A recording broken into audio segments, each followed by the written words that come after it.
Bonjour à tous et bienvenue dans cette nouvelle vidéo où je vais vous présenter comment importer un lot d'utilisateurs dans Active Directory sous Windows Server 2022 en utilisant un script PowerShell via un fichier CSV. Alors, le but de cette vidéo va être assez vite atteint puisque c'est juste l'objectif est de vous présenter le fonctionnement des scripts PowerShell pour l'import des utilisateurs. Donc j'ai déjà fait un script que je vais vous fournir, vous pourrez vous en resservir, mais je vais vous l'expliquer pour que vous puissiez l'adapter à vos besoins. Et on va regarder ensemble un peu comment il fonctionne, comment ça marche et à quoi ça peut vous servir. Et surtout en termes de sécurité, peut-être ce qu'il faut prévoir de faire avant de faire des imports d'utilisateurs. Alors, j'utilise le même nom de domaine que j'utilisais dans mes précédentes vidéos, donc ce sera geekadvisor.local. Donc vous verrez, ça va nous servir tout à l'heure pour le script. Je vais placer mes utilisateurs dans l'unité d'organisation import que j'ai créée dans l'unité d'organisation principale GA.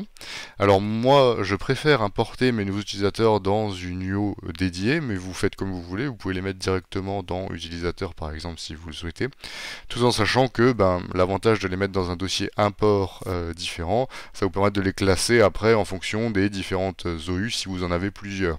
Si vous en avez qu'une, vous pouvez directement la mettre dans l'OU dédié.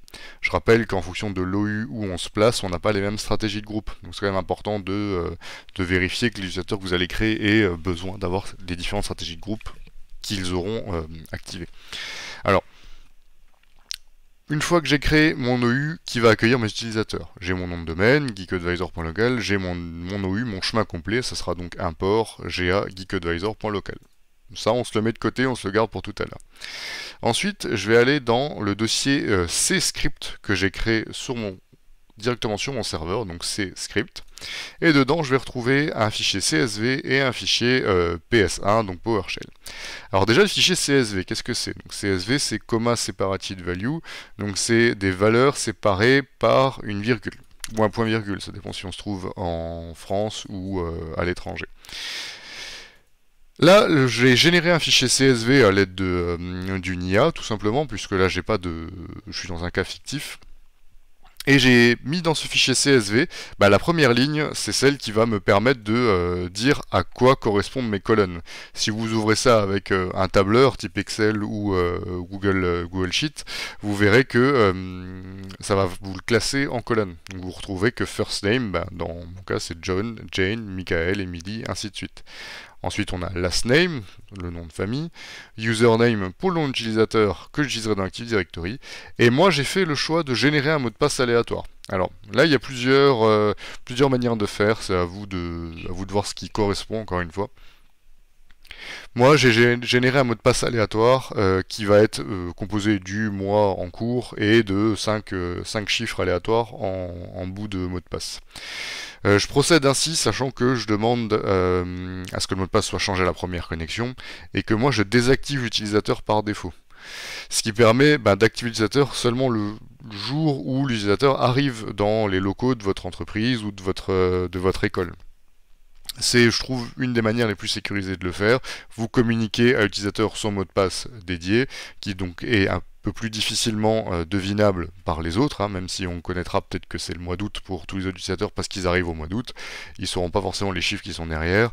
Et vu que vous allez activer l'utilisateur de toute manière seulement le jour où il arrive et qu'à la première connexion, il devra changer son mot de passe, il y a peu de chances d'usurper l'identité de l'utilisateur.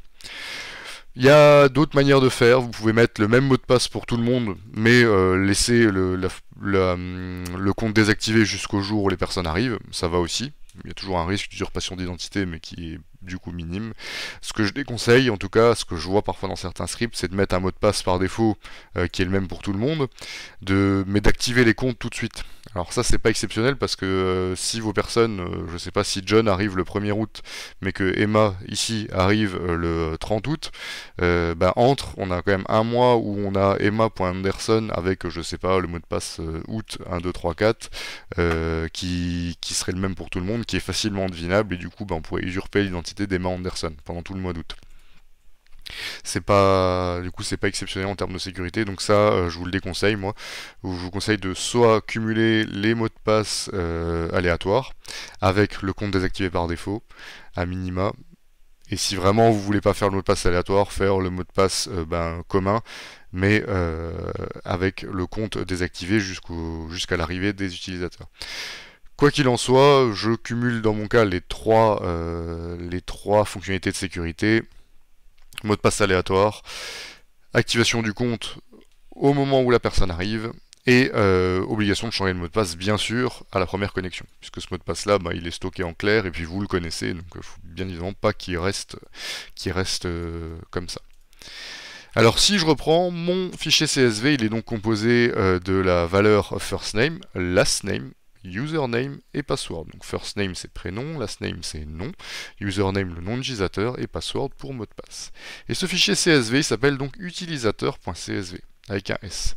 Donc je rappelle les différents paramètres qu'on a retenus. On a notre nom de domaine geekadvisor.local, donc à adapter pour vous en fonction de votre nom de domaine. L'UO dans laquelle on va placer nos utilisateurs, donc import puis GA. Et ensuite le nom du fichier CSV utilisateur.csv. Maintenant, mon script PowerShell, je vais vous l'ouvrir du coup dans l'interpréteur intégré, comme ça on va pouvoir le lire ensemble, ce sera un peu plus clair. Alors, le script déjà, la première chose qu'il va faire, il va créer deux variables. Une variable qui donne le chemin du fichier CSV, donc là vous faites bien attention à récupérer le chemin où vous avez placé le fichier CSV qu'on vient de voir ensemble. Et ensuite, il va créer l'autre variable, OUPass, donc le chemin où on veut placer les utilisateurs. Et là, c'est la première petite difficulté en soi, c'est que le chemin de placement des utilisateurs, l'OU qui nous intéresse, elle doit être notée en notation DN, donc en notation relative. Et la notation relative, ça se fait comme ça, vous partez de votre nom de domaine, vous faites dc égale local, dc égale geekadvisor, donc ça c'est geekadvisor.local.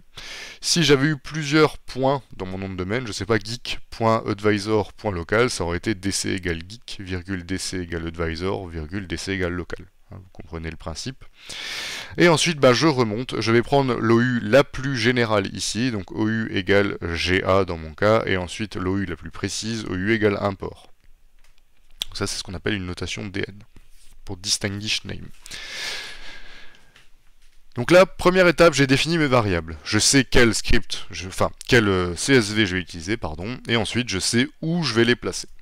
Ensuite, dans PowerShell, on doit importer les modules qu'on veut utiliser quand on veut utiliser certaines commandes. Donc là, on veut travailler sur Active Directory, donc j'importe le module Active Directory, tout simplement.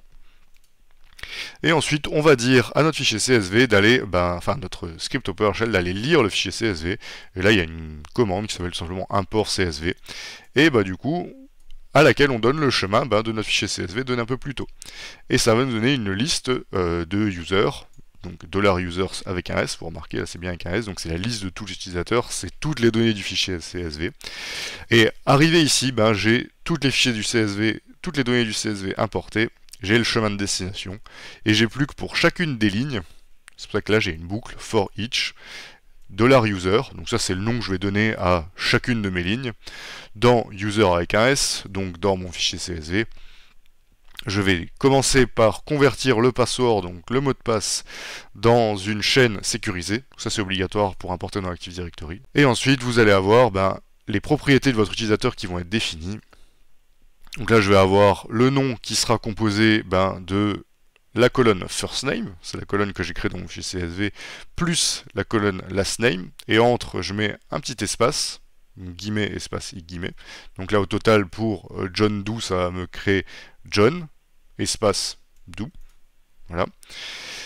Given name, du coup ça sera le prénom, donc là ce sera John, surname, donc John Doe, juste ici, Sam account name, donc ça c'est le nom d'utilisateur, c'est le nom d'utilisateur de connexion, donc là c'est le username. User principal name, ça c'est le nom de connexion dans le nom de domaine, donc c'est votre nom d'utilisateur que vous avez décidé, arrobase votre nom de domaine, donc là vous n'oubliez pas de bien mettre votre nom de domaine à vous. Ensuite le nom d'affichage, ce sera le nom qui sera affiché quand vous vous connectez à Windows juste au début, qui est marqué bienvenue John Doe, du coup c'est ce nom là qui sera affiché. Ensuite dans le chemin, dans pass, c'est là où on va stocker l'utilisateur, donc si on revient tout en haut, ça va être le chemin de mon OU. Le mot de passe, ça sera le mot de passe qu'on a mis dans le CSV et qu'on a converti en secure string juste ici, donc en chaîne sécurisée. Ensuite, je peux décider du coup de l'enable ou pas, donc ça c'est à vous de voir. Comme je disais tout à l'heure, moi je vais choisir de le désactiver par défaut. Donc je vais mettre $false. enable $false, donc comme ça l'utilisateur sera désactivé par défaut, et je coche la case change password at logon. Donc elle sera true. Donc là, dans le cas-là, à la première connexion, mon utilisateur devra changer de mot de passe. On verra tout à l'heure que ça, quand je désactive mon utilisateur par défaut, la case ne reste pas cochée. Donc il faudra la cocher au moment où vous réactivez l'utilisateur. Et une fois que j'ai défini toutes les propriétés de mon utilisateur, j'ai plus qu'à faire new AD user, donc nouvel utilisateur AD, en utilisant ces propriétés. Et je fais ça donc pour chacune des lignes. Et ensuite, à la fin, je peux écrire un petit message de confirmation, importation d'utilisateur terminée. Donc là, voilà, c'est ce qui est noté. Et donc si je fais play juste ici, exécuter le script, j'ai bien importation d'utilisateur terminée qui s'affiche. Et si j'ouvre mon utilisateur ordinateur Active Directory et que je vais dans import et que j'actualise, tous mes utilisateurs sont là et désactivés par défaut, comme je l'ai demandé. Alors voilà, là c'est donc une solution assez simple pour importer des utilisateurs en masse via un fichier CSV. Je vous fais du coup quelques rappels de sécurité quand même importants. Le fichier CSV avec tous vos utilisateurs et les mots de passe en clair, c'est forcément un fichier sensible. Je vous invite bien évidemment à le protéger une fois que vous l'avez utilisé, à le supprimer. Vous n'avez pas besoin de le conserver sur le serveur comme ça en clair. Ensuite, autre rappel de sécurité, comme j'ai dit tout à l'heure, on désactive l'utilisateur jusqu'à son jour d'arrivée. Et le jour d'arrivée, vous faites propriété, compte, vous avez juste à cocher le compte est désactivé, vous le décochez, vous appliquez, et vous recochez, l'utilisateur devra changer le mot de passe. Parce que malheureusement, on ne peut pas appliquer ce paramètre-là à un compte désactivé. Même que je l'ai mis dans le script, ça marchera que si vous utilisez la technique d'activer le compte par défaut. Donc là, pour William Davis, par exemple, j'ai activé son compte et j'ai coché l'utilisateur devra changer le mot de passe.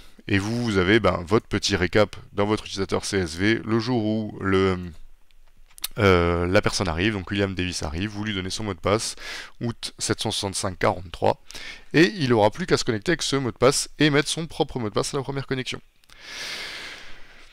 Voilà, donc j'ai fait le tour, c'était une petite vidéo pour la rentrée. Je sais que potentiellement plusieurs d'entre vous vont avoir des comptes à créer si vous travaillez en milieu pédagogique ou si vous avez des grosses arrivées de nouveaux utilisateurs à la rentrée. J'espère que ça pourra vous aider.